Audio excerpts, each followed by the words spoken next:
Now.org. I'm Amy Goodman. The federal government's preparing to begin automatically registering eligible U.S. men ages 18 to 26 for the military draft pool. The U.S. hasn't had a draft since 1973, but it still maintains a registry of eligible men in case the draft is restored.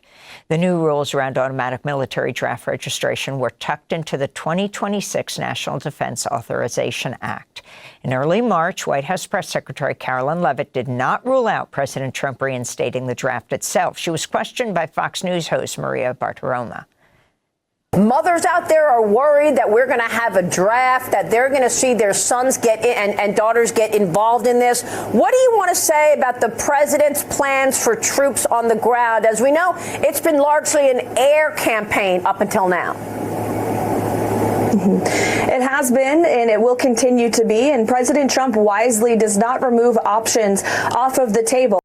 We're joined now by Edward Hasbrouck, organizer with the Anti-Draft Coalition, which opposes the plan for automatic registrations, calling for repeal of the Military Selective Service Act. Editor and publisher of Resistors.info. He is a member of the War Resisters League and the Military Law Task Force of the National Lawyers Guild. His recent piece for Responsible Statecraft is headlined, "Even if Team Trump wanted a military draft would be a fiasco," unquote. In the 1980s, Hasbrouck publicly refused to register for the draft and spent 6 months in prison. Can you talk, Edward, about what has changed? What is this draft registry that the Trump administration is bringing back? Well, since 1980, men have been supposed to register with the Selective Service system within 30 days of their 18th birthday and tell Selective Service within 10 days every time they move until they reach age 26. Very few people do. The efforts to enforce that against a handful of public non-registrants whose public statements could be used to convict us collapsed in the early 1980s. Nobody has been prosecuted in decades.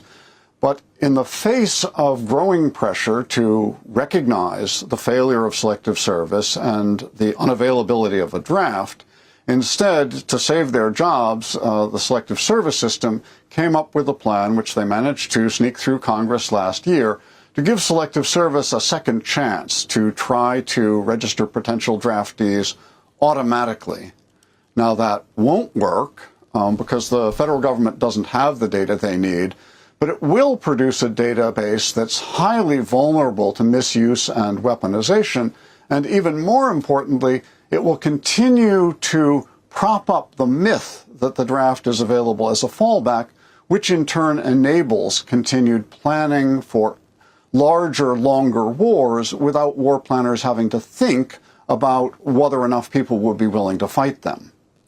Why do you write that to activate the draft would be a fiasco? Well, in order to figure out who's supposed to register, the government would need to know current addresses, which they don't have. You don't have to report to the government when you move. They would have to figure out sex as assigned at birth, which is the criteria for eligibility for the draft, which isn't reflected in current records in many cases that show current gender. They'd need to know the names and mailing addresses of every immigrant, including undocumented immigrants who clearly aren't included in current federal databases. So they wouldn't have a database that's either accurate or complete. And in addition, they would have the same problems enforcing an actual draft that they had when they tried to enforce registration back in the 1980s, which are that they could only prosecute people if they could prove that their refusal was knowing and willful, which meant